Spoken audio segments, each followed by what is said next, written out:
Start rolling. நான் புழல் சிறையில் ஒரு மாதம் இருந்தபோது என்னோடு தான் இந்த ஆம்ஸ்ட்ராங் வழக்கில் கைது செய்யப்பட்ட குற்றவாளிகள் அத்தனை பேரும் வைக்கப்பட்டிருந்தார்கள்.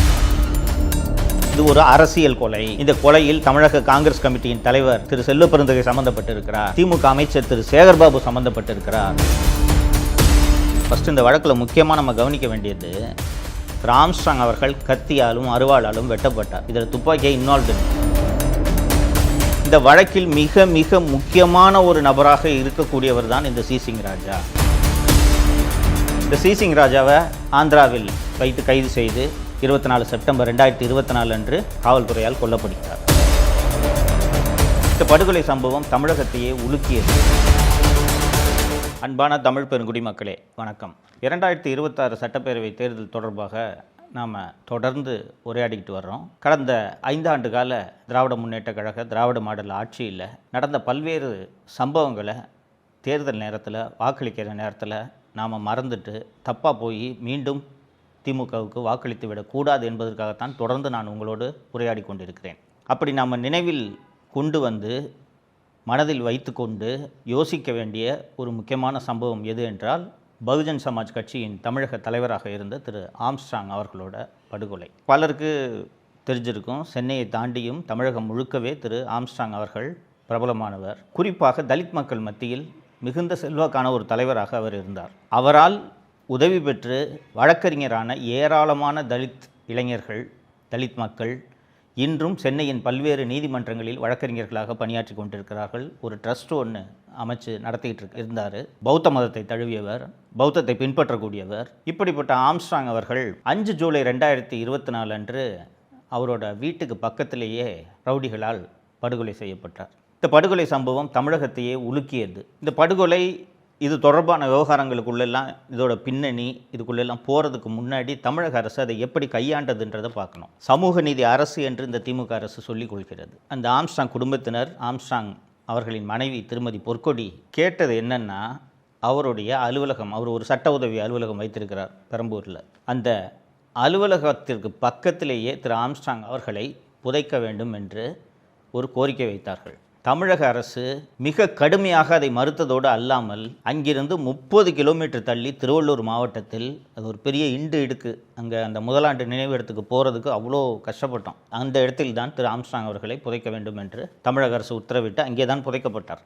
இந்த ஆம்ஸ்ட்ராங் அவர்களோட படுகொலை என்ன பின்னணி, யார் இதை செய்திருப்பார்கள் என்று பல்வேறு சந்தேகங்கள் எழுப்பப்பட்டன. பகுஜன் சமாஜ் கட்சியின் தேசிய தலைவராக இருக்கக்கூடிய செல்வி மாயாவதி அவர்களே தமிழகம் வந்து ஆம்ஸ்ட்ராங் அவர்களின் நினைவேந்தலில் கலந்து கொண்டு இந்த வழக்கை சிபிஐ விசாரணைக்கு உத்தரவிட வேண்டும் என்று ஒரு கோரிக்கையை தமிழக முதல்வரிடம் வைத்துவிட்டு போனார். அது மட்டுமல்லாமல் இயக்குனர் ப. ரஞ்சித் உள்ளிட்ட பல்வேறு நபர்கள், பொதுமக்களும் இந்த கொலையை சிபிஐ விசாரணைக்கு உத்தரவிட வேண்டும், சிபிஐயிடம் ஒப்படைக்க வேண்டும் என்று கோரிக்கை வைத்தனர். தமிழக அரசுக்கோ தமிழக காவல்துறை அதிகாரிகளுக்கோ இந்த வழக்கில் உண்மையை கண்டுபிடிக்க வேண்டும் என்ற எண்ணம் இருந்திருந்தால் பேசாமல் சிபிஐட்டே இதை ஒப்படைச்சிட்டு போயிருந்திருக்கலாம். ஏன்னா பிரச்சனை இல்லை, யார் உண்மையான குற்றவாளிகளோ அவர்களை சிபிஐ கண்டுபிடிக்க போகிறார்கள். ஆனால் நடந்தது, அதற்கு பிறகு நடந்த பல்வேறு சம்பவங்களை நீங்கள் தொடர்ச்சியாக பார்த்தால், இந்த வழக்கில் இருக்கக்கூடிய உண்மை குற்றவாளிகளை தப்பிக்க வைக்க வேண்டும் என்பதற்காகவே இந்த வழக்கின் புலன் விசாரணை நடைபெற்று வருகிறது என்று பல்வேறு சம்பவங்கள் நமக்கு உணர்த்துகின்றன. இந்த படுகொலை சம்பவம் நடந்த உடனே ஒரு சில மணி நேரங்களிலேயே கொஞ்சம் பேர், ஒரு 4-5 பேர் போய் அண்ணா நகர் காவல் நிலையத்தில் சரணடைந்தார்கள். ஒரு வழக்கறிஞர் போய் அவங்கள சரணடை வைக்கிறாரு. அந்த வழக்கறிஞரையும் இந்த வழக்கில் குற்றவாளியாக சேர்க்குறாங்க. ஒரு 6-7 பேரை காவல்துறை உடனடியாக கைது செய்து விசாரணை தொடங்கி நடந்து கொண்டிருக்கிறது.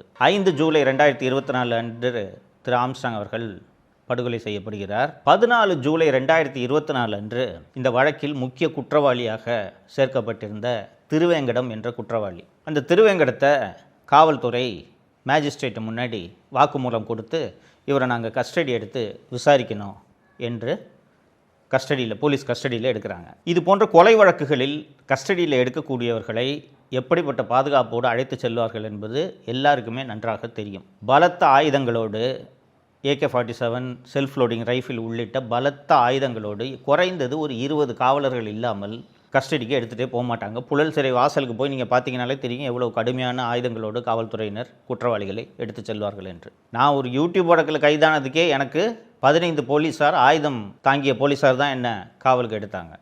அப்படி இருக்கும்போது இந்த ஆம்ஸ்ட்ராங் போன்ற முக்கியமான வழக்கில் குற்றவாளியாக இருக்கக்கூடியவரை கஸ்டடியில் எடுக்கும்போது எவ்வளவு பாதுகாப்பு வைத்திருக்க வேண்டும்?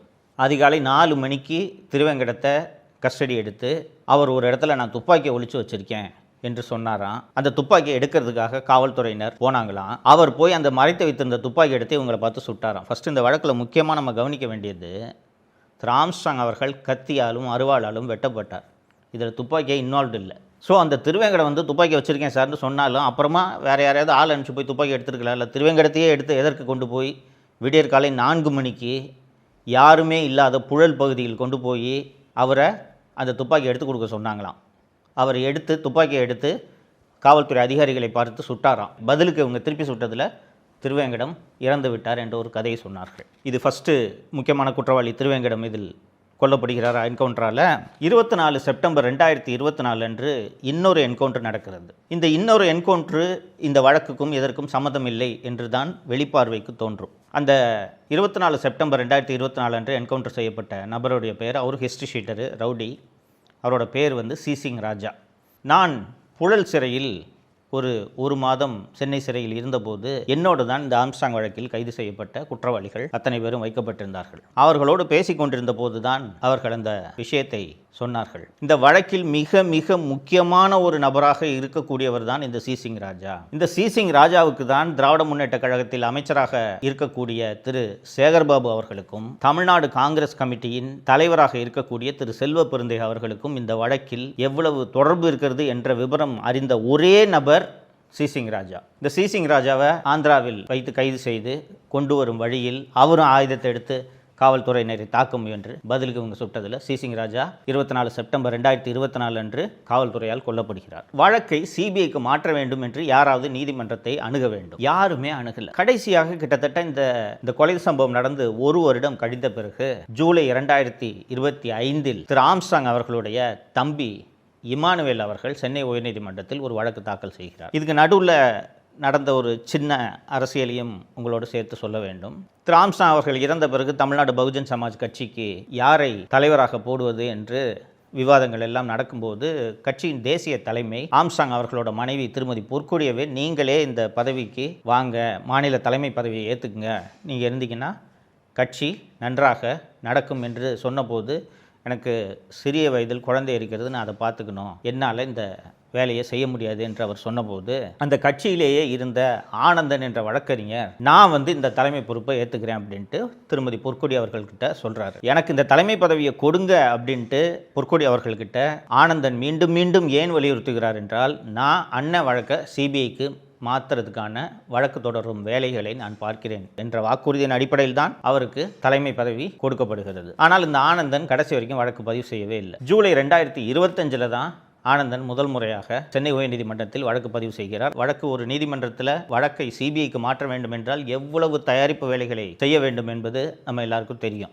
ஆனால் இந்த வழக்கில் உரிய முறையில் தயாரிப்பு வேலைகள்லாம் எதுவுமே செய்யாமல் அவசர கோலத்தில் ChatGPTயில் ரெடி பண்ணி ஒரு பெட்டிஷனை தப்பும் தவறுமாக ஒரு மனு சென்னை உயர்நீதிமன்றத்தில் தாக்கல் செய்யப்படுகிறது. சென்னை உயர்நீதிமன்றம் அந்த வழக்கை விசாரித்து விட்டு இந்த மனுவில் இருக்கக்கூடிய குறைபாடுகள் எல்லாம் பார்த்துட்டு, நீங்கள் இந்த வழக்கு தொடர்பான கோப்புகளை கொண்டு வாருங்கள், இதற்குள் இந்த வழக்கில் குற்றப்பத்திரிகையை அவசரமாக சென்னை காவல்துறை தாக்கல் செய்து விடுகிறது, இவர்கள் தான் குற்றவாளிகள், வேறு ஒரு கொலைக்கு பழி வாங்கிறதுக்கு தான் ஆம்ஸ்ட்ராங் இந்த கொலை நடந்திருக்கிறதுன்ட்டு அவசரமாக இவர்கள் நினைத்தவர்களை குற்றவாளிகளாக்கி அவர்கள் அத்தனை பேர் மீதும் குண்டர் சட்டத்தை பாய்ச்சி சிறையில் அடைத்து விடுகின்றனர். இது முடிஞ்ச பிறகு சென்னை உயர்நீதிமன்றம் காவல்துறைகிட்டேருந்து இந்த வழக்கு கோப்புகளை எல்லாம் கொண்டு வாங்கன்ட்டு வாங்கி ஒன்று ஆராயும் போது அடிப்படையான விசாரணையை கூட இவர்கள் சரியாக செய்யவில்லை என்பதை சென்னை உயர்நீதிமன்றம் புரிந்து கொள்கிறது. சென்னை உயர்நீதிமன்றம் சென்னை மாநகர காவல்துறையின் அனைத்து கோப்புகளையும் ஆராய்ந்து பார்த்துவிட்டு 24 செப்டம்பர் 2025 அன்று சென்னை உயர்நீதிமன்றம் இந்த வழக்கை சிபிஐக்கு மாற்றி உத்தரவிடுகிறது. இப்போ ஒரு உயர்நீதிமன்றம் ஒரு வழக்கை சிபிஐக்கு மாற்றி உத்தரவிட்டால் காவல்துறை செய்ய வேண்டியது என்ன? கோப்புகளை சிபிஐயிடம் ஒப்படைக்க வேண்டும். அந்த மாற்றும் போது சென்னை உயர்நீதிமன்றம் கூடுதலாக ஒரு உத்தரவை பிறப்பித்தது. அது என்னவென்றால், ஏற்கனவே காவல்துறை விசாரணை முடித்து குற்றப்பத்திரிகை தாக்கல் செய்திருந்தார்கள் என்று சொன்னேன் அல்லவா, அந்த குற்றப்பத்திரிகையை ரத்தும் செய்து சென்னை உயர்நீதிமன்றம் உத்தரவிட்டது. ஸோ உடனடியாக காவல்துறை என்ன பண்ணணும்னா, அந்த வழக்கு கோப்புகளை சிபிஐட்ட ஹேண்ட் ஓவர் பண்ணி அவர்கள் தங்களது விசாரணையை தொடர்வதற்கு உதவி செய்ய வேண்டும். இதுதான் ஹைகோர்ட் உத்தரவு போட்டுச்சுன்னா உடனே அதை செய்கிறது தான் ஒரு காவல்துறையோட கடமை, அரசு துறையோட கடமை. மாறாக ஒரு கோப்பை கூட சென்னை காவல்துறை சிபிஐயிடம் ஒப்படைக்கவில்லை. சென்னை உயர்நீதிமன்றம் உத்தரவு பிறப்பித்திருக்கிறது.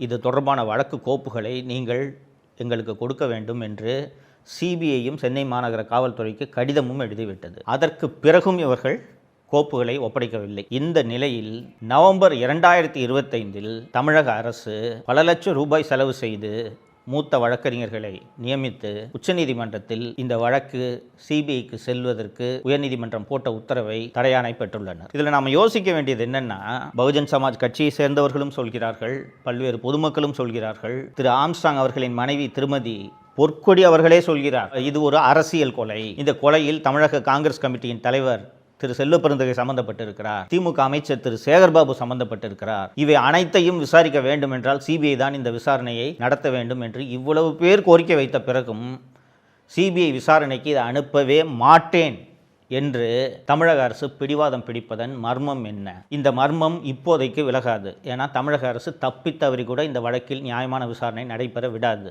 ஏன்னா கஸ்டடியில் இருக்கும்போது தூக்கிட்டு போய் இத்தனை பேர் என்கவுண்டர் பண்ணுறாங்கன்னாலே உங்களுக்கு இதோட நோக்கம் என்னன்றது தெரியும். இந்த ஆம்ஸ்ட்ராங் கொலை வழக்கில் சம்பந்தப்பட்டவர்கள் தண்டிக்கப்பட வேண்டும் என்றால் ஆட்சி மாற்றம் ஒன்றுதான் அதற்கு வழிவகுக்கும். தமிழகத்தில் திரு ஆம்ஸ்ட்ராங் அவர்களை நேசிக்கக்கூடிய அத்தனை பேரும் ஆம்ஸ்ட்ராங் அவர்களின் கொலை வழக்கை மூடி மறைப்பதற்கு திமுக அரசு என்னென்னவெல்லாம் செய்தது என்பதை வாக்குச்சாவடிக்கு நீங்கள் செல்லும் போது நினைவில் வைத்துக்கொண்டு வாக்களியுங்கள். திரு எடப்பாடி பழனிசாமி அவர்கள் பல்வேறு பிரச்சார கூட்டங்களில் பேசும்போது இந்த ஆம்ஸ்ட்ராங் கொலை வழக்கில் சம்பந்தப்பட்டவர்கள் அத்தனை பேரும் கைது செய்யப்படுவார்கள், உண்மை வெளியே வரும், நியாயமான விசாரணை நடக்கும் என்பதை பல்வேறு கூட்டங்களில் வாக்குறுதியாகவே அளித்துள்ளார் என்பதை நீங்கள் நினைவுபடுத்தி பார்க்க வேண்டும். ஸோ இந்த வழக்கில் உண்மை வெளியே வர வேண்டும் என்றால் என்ன செய்ய வேண்டும் என்பதை நினைவில் வைத்துக் கொள்ளுங்கள். இன்னொரு நிகழ்ச்சியில் சந்திப்போம். நன்றி. தமிழகத்தை காப்போம்.